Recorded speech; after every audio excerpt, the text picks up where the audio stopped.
ang nagmamahal sa'yo kundi silang dalawa? Sino ang nagmamalasakit? Ang iyong ama't ina. Sila ang naging daan, kaya ika'y nabubuhay sa mundo.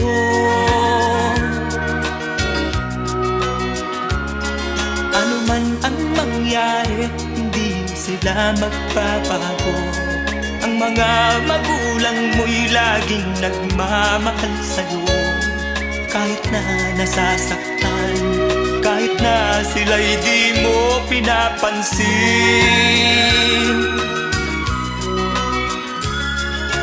Kung nalalaman mo lang mga hirap nila,